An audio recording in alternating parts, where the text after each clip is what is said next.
Hello, I'm Susan Fitzell, and today our topic is gossip.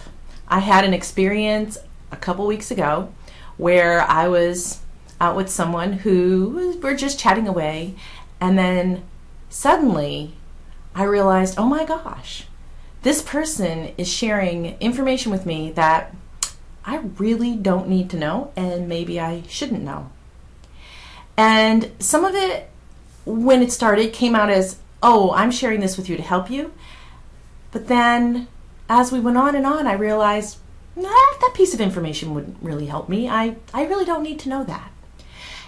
And I realized after I heard several times, oh, don't tell anyone I said this. Oh, don't tell so-and-so. Oh, don't tell so-and-so. A familiar flag went up, a red flag, the gossip flag. The flag that lets me know that this person is sharing information to me about others.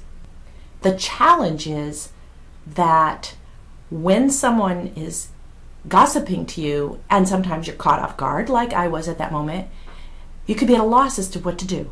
How do I get out of this? How do I extract myself?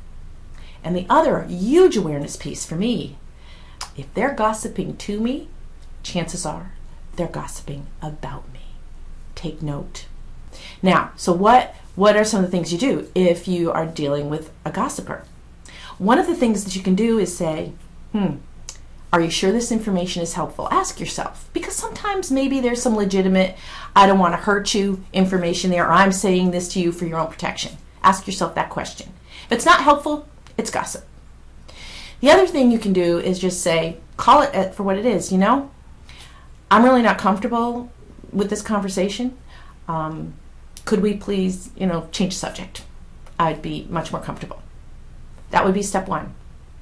Step two, you might just change the subject yourself. Just say, oh, isn't it a great day? And try to go in a different direction. Another thing you might do is just act bored. Not really respond.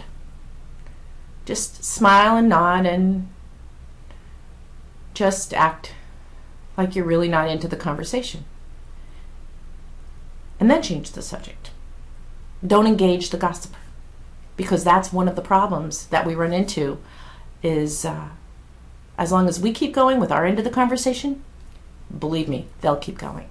Let's say that you are in a situation where you've been privy to some gossip before you were able to stop it, and now you've got this juicy tidbit.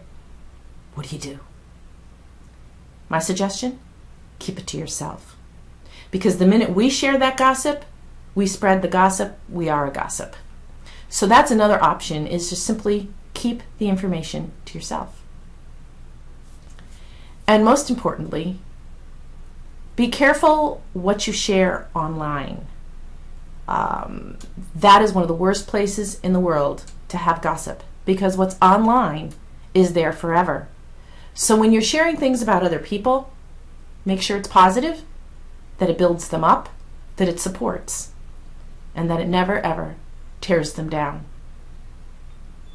Those are my tips for gossip today. I hope you've enjoyed them, and I look forward to seeing you during the next video. Stay tuned at YouTube, Susan Fitzell. Have a wonderful one.